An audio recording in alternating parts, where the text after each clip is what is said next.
So we kind of hit on this before, but what do you think, a coachable athlete, what does that mean from an athlete's perspective?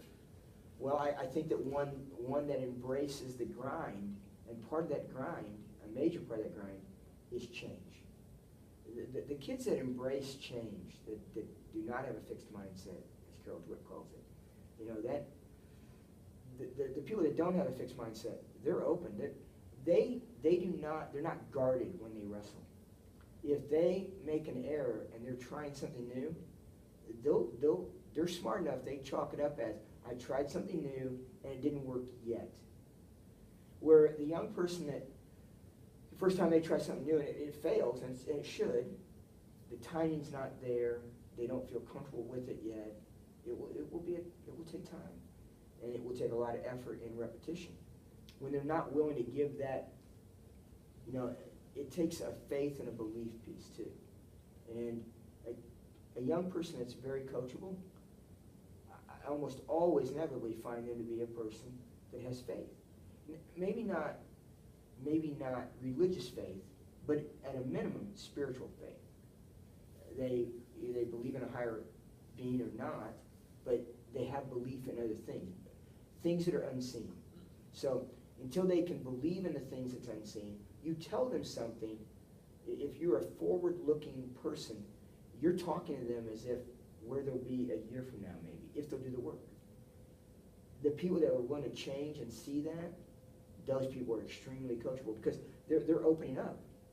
You know, I look at it like a person that falls in love.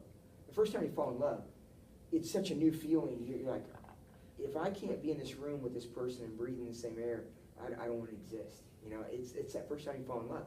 And you open yourself wide open. That's why, you know, sometimes I say to my students, I say, just sometime, don't have both your parents together, but turn around and ask mom, maybe in the kitchen helping her or doing something, go, Mom, tell me about your first love. And mom will probably throw out, well, of course it's your dad, you know? But if you can get past that one with her, there'll be a smile on her face, there'll be a different look in her eye, and it will be, yeah. And I often wonder what happens to us. Well, it's because you fall in love and someone pulls your heart out, does Mexican tap dance on it, and then you don't want to go down that road again. So people close down. The people that's really open, they've had a positive experience somewhere, or they're just more mature than I am. But they've had a positive experience with change, and now they get hungry for it, and they're flourishing again. That's back to what we talked about. These young people, they're the people that start learning and then they start seeing success from the learning. They're like, what's the next thing we're going to teach? Teach me something new today. Give me a new word. Give me something. And then now, that I think is the highest level of the coachable. People that are just open to change, that's a medium level, I think. Because they're open. I mean, if you say it to them, they'll see something that they can't see themselves, and then they'll say, I think I can get there. But the ones that you really want are the ones that's coming to you going, teach me the next thing. Okay, I did this, and I'm having some success. What's the next thing that you're going to teach me now? Those kids are the ones that I think are worth the weight in gold. Just seems like it's almost a thirst for innovation is what, I mean, yes. And again, it touches on all facets of life of just seeing improvements and continuing to work off those improvements in order to improve, you know, all facets. So. And sometimes early on in the process, it's getting them to see the positive change.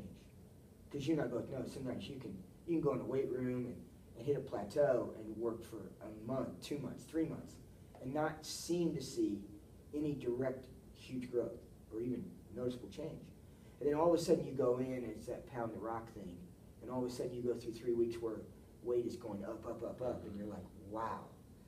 But getting them to live through the first 3 months to where that thing hits, once they feel it, if they're smart, they're hooked. Yeah. I mean, if they can really understand that, now they're hooked. Now they're like, okay, the next time I run into this, all I got to do is just keep pounding the rock, and then this next thing's going to happen for me. It's interesting that you say that. In between my junior and senior year of college, we had a great strength coach, and he put us on a program all summer that we would probably spend 2 hours in the weight room every session. It seemed like I was staying stagnant the whole summer, and then as soon as we showed up for the fall semester, it seemed like every week I was adding 10 pounds to my squat, and it was just, I was like, oh, it's finally here. You know, I've stuck to the plan, and now I'm getting as strong as I can at the right time. So Was he one of the reasons why you're doing what you're doing now? I think so. Yeah, I think so too. he had a great impact. I see that. Great impact on our team and great impact on me. So Well, and that's the thing where you did the work, and it took a while, but then all of a sudden you saw and you felt what that meant, and that to me is that peace. You know, so often I see young teachers that get frustrated and then leave the profession, I think, way too soon. Because they don't have those young people that grow into adults that come back and see you or write you a letter and say, that day you said that changed what I was thinking. And you're like, oh. And then you realize you better be careful what you're saying. But you also start to feel that's power, that's influence. And then you start recognizing your role as a leader.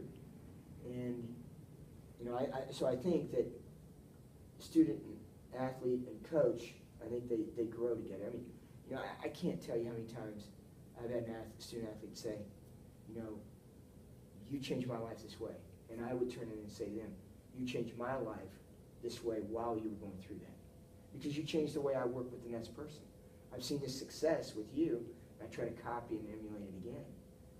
Sometimes it works with that individual, and sometimes you can't get anywhere with that way. So hopefully as you age, you start having more and more different ways of getting up that mountain. So, but it is, you know, just when you start describing what that coach did for you through your work, then it's like, wow, I want to do that. That's what I want to replicate. absolutely. What were some obstacles and experiences that gave you a jump in your coaching ability? Well, I think one of the things that we try to do here, we take kids out to the Olympic Training Center each year. And normally I take between 5 and 6, but there's been years where I've taken up to 8 kids at one time. I don't know if that's too many. I don't know what the carrying capacity is, but when I go out there, one of the things that we do is we stop the car before we get there, but we can see Pikes Peak. And we stop the car, pull off, and go, all right, now this is very rare this is going to happen in your life, but for the next 7 days, you're going to be at the Olympic Training Center. And you're going to see everything that goes on, the nutrition, the weight room, what you do outside the wrestling room to get better at 6 o'clock in the morning in a parking lot, all these experiences, and then you're going to be in an Olympic wrestling room. 7 days from now, if you're not a different person, then you wasted the opportunity that's before you right now. And just as a human, when you can grow in 7 days, you can see the growth immediately. Most of the time, growth is so long encompassing that you don't even see that you're getting better. And so I think that is one of the things that helped me the most. And that's what I try to replicate with that, because kids that go out there, you know, especially the top 80 kids in America that are sophomores and juniors that come to that camp, when we say, all right, we're going to do gymnastics, these kids are running full blown, doing a round off back, onto their feet. And you're like, wow. And we've got a kid that can do a good cartwheel and a round off, and then get a standing back, but they look at that and go, wow, that kid can do that. And he comes back, and a month later, he's doing it in our room. But he has to see that this is how good you could be. This young man's body is not that much different than mine, but he has chosen to go further, longer, harder. So, sit the South Fortis. So that part of it, I think, is what happened to me. I was fortunate enough to run in a circle of people that at one point I was in a 9-head shower, shampoo in my head, when I looked up and recognized the thought that everyone in that shower had an Olympic medal but me. And I thought, wow, I'm in the right place. I'm training in the right place. And so I think that having great experiences, being overseas and watching foreign teams train. I mean, when I'm at the World Championships at age group, one of the things I do all the time now is I get up in the morning early and I go over to the gym long before it's our turn to go into the gym. And I go over there and I sit up top somewhere, and if they'll let me, I videotape those warm-ups that the other teams are doing. You go in with I ran and watched them warm up the day before the tournament. They don't wrestle, but they are gymnastics. It looks like they're gymnasts. They've got it all down. They're stretching, and they are putting a foot up over their head, and you see these really powerful people that are unbelievably flexible. And you say, why can't we do that? And part of it is cultural issues, but also you're looking at the most elite people out of a pyramid that's pretty deep. So, but at the same point in time, it sends a message that says, if they can do it, why can't we replicate some of that? And when you watch an 18-year-old Russian or an Eastern Bloc back in the day that would win a junior world title and the very next year win a senior level medal, and we're trying to get a kid to win a state title at Missouri, you got to believe that it's not that far to do that. Right. So I think a lot of those experiences is what helped me, just because I've seen excellence. And if you work hard enough, long enough, and follow a plan, you probably got a chance at that. And that's incredible. Just, the kind of different thought process that the Iranians have just from what you're saying, Yes. completely different from what we do, and yet we still have both seen success. Yes, absolutely. It just means that innovation I think is key, and that there are multiple roads to success. Yeah. Yes. So were you ever at a school where funding was an issue, and what adjustments, if so, were you able to make in order to overcome that? The entire time at UCM, I know that you came from a school also that did not dump money into the wrestling program. And yet, the job that he's done up there, I've praised him several times for that. I thanked him because I'm a Missouri coach. He has kept wrestling at, quote, smart school. And so I find that to be incredibly important as an educator. And so I'm in his debt a little bit, I think, because I've watched coaches where I had coached at UCM, and I knew what my financial status was there, and I know what theirs is. And I look at what I make, and I know that they are under hardship financially, and yet they are producing a product without a wrestling room, there's so many things. So, yeah, and 21 years at Oak Park, we never had a wrestling room. We were on the mezzanine and roll the mats in and out, clean the soda off of them after the games, those kind of things. It created a much longer day, and clean up soda and mat repair and those kind of things are not what you think you sign up for, but it's a part of the program. And so, to me, there's good and bads there. I think that I've watched coaches that use that as a stepping stone to success, saying, we don't have much, but we're going to do more with it. One of my funnest experiences overseas I talk about was we went, in Istanbul, Turkey, we went to a shipping yard. We drove down into the port area, dirty, filthy. We get down there and we're like, okay, where are we going?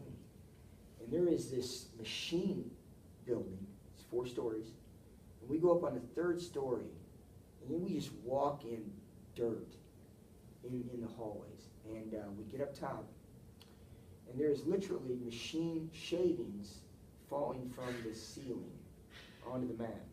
These guys are brooming it off. They're all in sweats, and they're heavy sweats. Well, it's summer, so we didn't bring sweats to work out. So we're in shorts and t-shirts. Our arms are all cut up, our legs are all cut up from the metal shavings on the mat. We get there 4th day. Coach comes in, he's kind of boastful. He's proud of what he's done. And he walks over and he goes, everyone that has world medal, go here.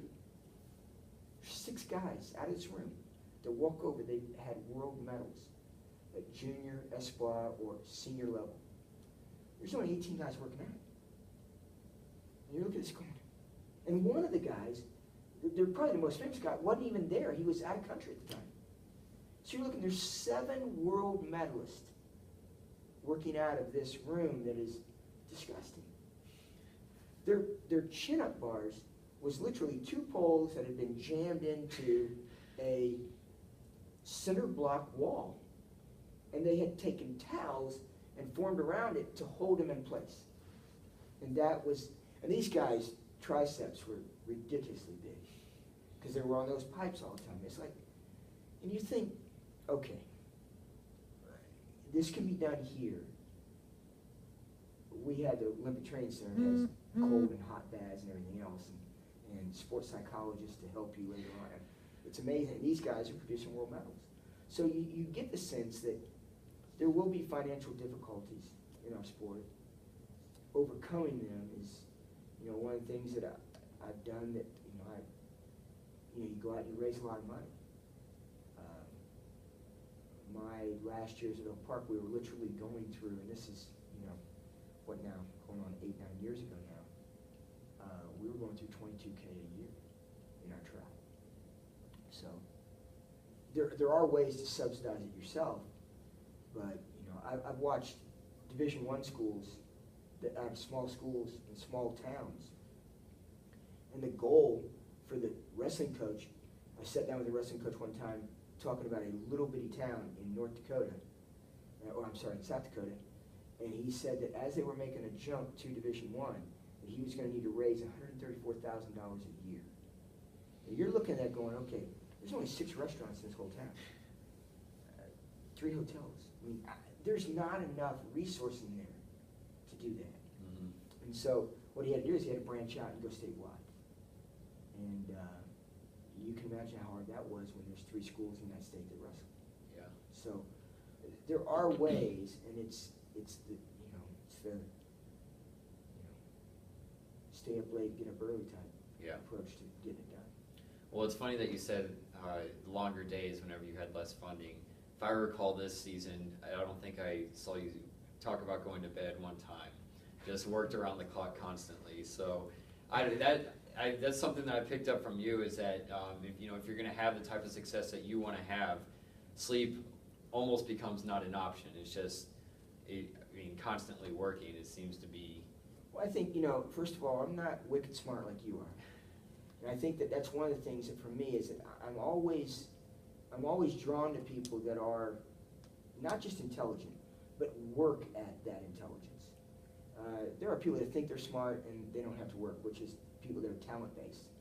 And I don't tend to be a talent-based person. So looking at those people and watching this, it's like people that get through med school. I mean, they get through, and one way you get through is not sleeping. And it's a part of the process. And I just looked at that and said, well, there's a lot of really successful people. And I had no idea that pilots weren't getting sleep.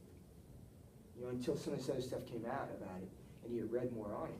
I had no idea that pilots were. I always thought that my pilots are well rested, and that's why they're flying the plane. I had no idea they were so sleep deprived. And I think now we're finally doing something about that, which is good. But I think part of it, though, was those old pilots, they did it and they got through it. And so I just look at, I don't know what it is, but there's that deal on YouTube where they're kind of doing a rap to get you to success. Mm-hmm. And one of the lines in that is the ability to do it without rest. And whether it's sleep or whatever it is, I think that's a big point. We always tell our kids, we don't expect anybody to make program decisions to go to bed before 10. We want our athletes before 10, but we don't want our coaches there.